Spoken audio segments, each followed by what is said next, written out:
Hi, my name is Anne, and this is my response to Laura's Bow Speed Challenge. You can find her tutorial on bow speed at RedDesertViolinA.com after registration. Click the link that's embedded into this video and follow her instructions to her website. And congratulations to Todd Eel, aka Professor V, for winning the Bow Weight Challenge. Of the three parameters, bow weight, bow speed and bow placement, I find bow speed the most exciting to work with, particularly fast bow speed. But first, Laura encourages us to work with slow bow speed, developing good bow control, I suppose.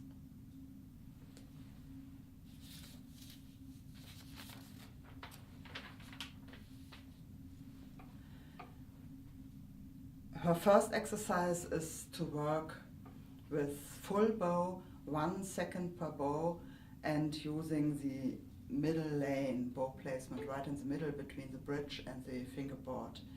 And then the only parameter that's left to work with is bow weight, so we've got to find the optimal bow weight. And I'm starting with the empty A string and then stop D, and then on Laura's suggestion with the stopped C sharp.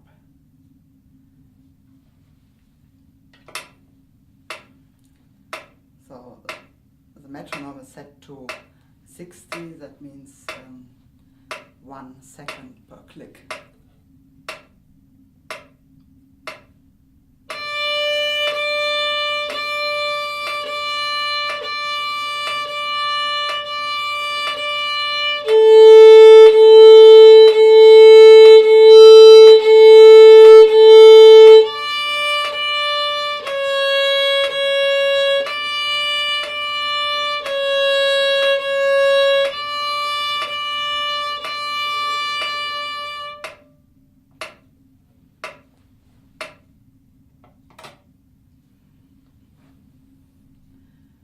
I find that I have to use surprisingly much weight, so we have to apply the principles of Laura's other video doing how do you call this again? So just transferring the weight to the index finger, pushing up with the thumb and then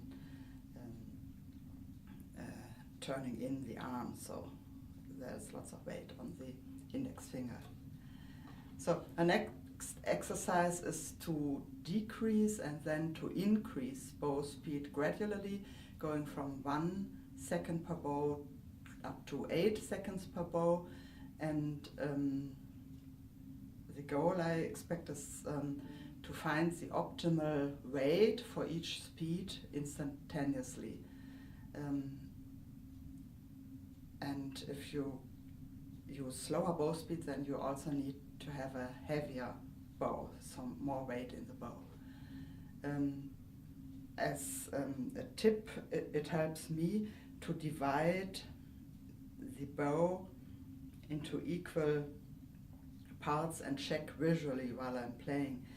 So if I have to have, for example, 3 seconds per bow, then I have to cover the first third of the bow and then the second third and then the final third for each second. And this helps to kind of control the bow speed.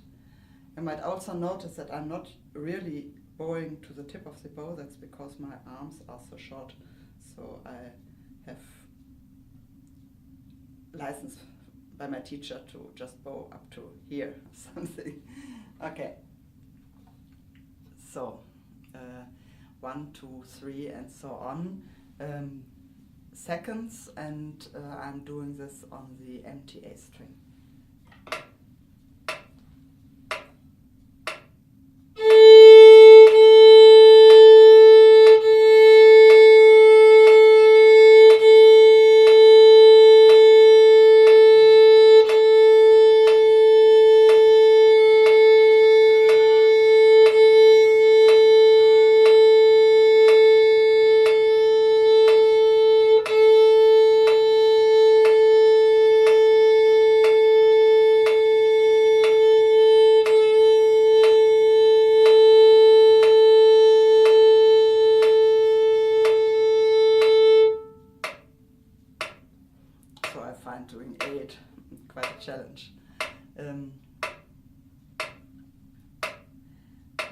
the next exercise is to do random bow speeds. So I've decided on a sequence of seconds I want to use. It's 1, 4, 7, 2, 5, 8, 3, 6.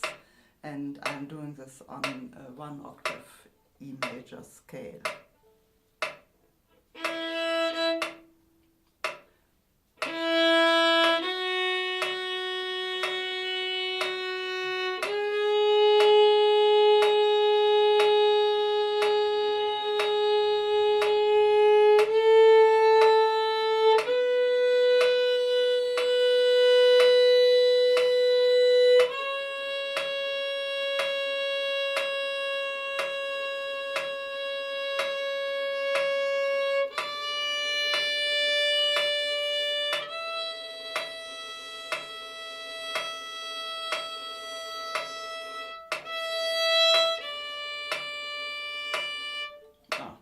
Really E major, okay, whatever I'm doing here.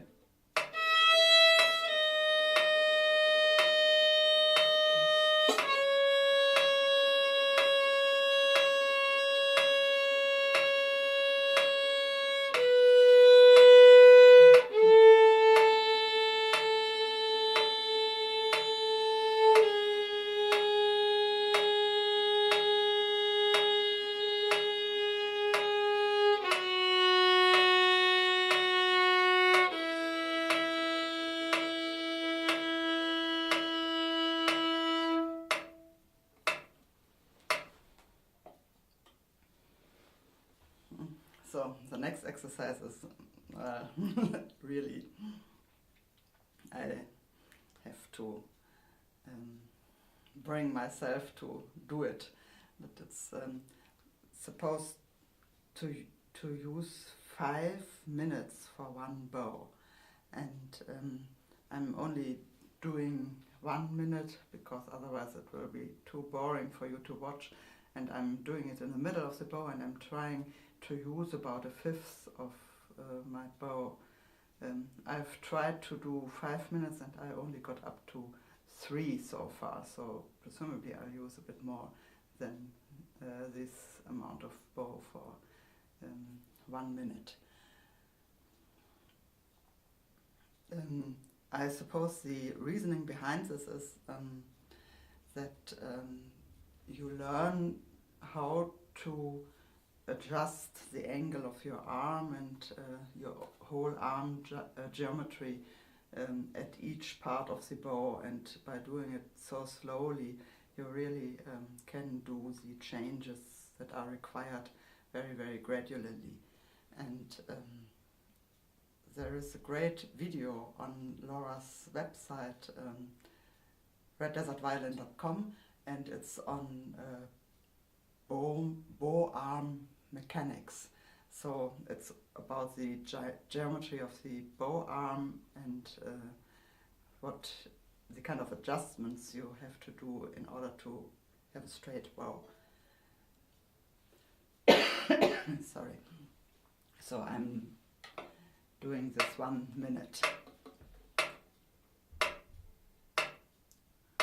And the point of apparently is that the bow has to move, but there doesn't really have to be any kind of sound. So bear with me for this boring minute.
So this should be about 60 clicks or a minute.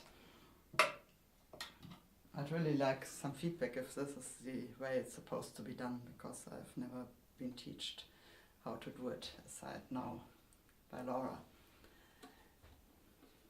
Okay, I suppose if you do it like Laura's students at RedDesertViolinA.com do it like in a group or a competition, then it's more interesting, and I'm really amazed that her students are able to do even 10-minute bows. But okay, I'll try and practice it a bit, but I have an alternative which could, I'm not really sure if it's the same, if it serves the same purpose, but I believe it does, and it's much more fun. I have this exercise from Simon Fisher's tone production video, and I call it the click exercise. I don't know if he has a name for it as well.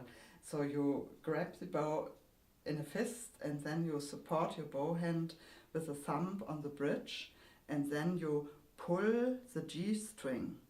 And the idea is to have just one click, so you pull until the string snaps back, and this gives you just one trick, so that's one tick. So that should also be a good exercise for bow control, for slow bowing.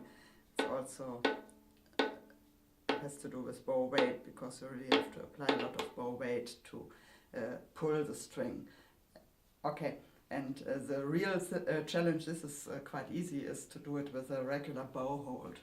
And let me see if I can do it.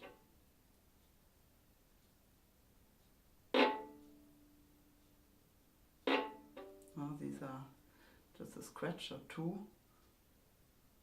Oh, that was good. Not so. This is good. Not so. Good. Good. And also do it with an up bow, so you have to really push the string into the other direction. And I think that the G string and the lower half of the bow is the easiest, but I try to challenge myself and do it in all parts of the bow. But also different strings are interesting. So the E string is the next one, that's also not too bad. Ah, that was good.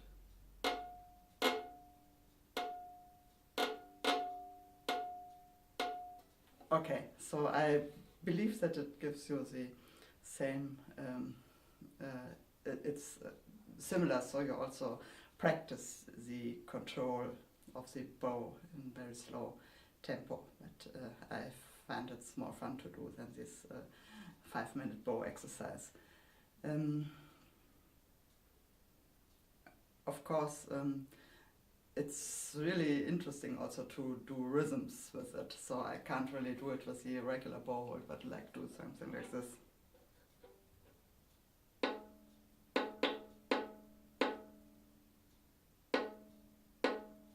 This signature knocking, I don't know, of some TV series, I believe.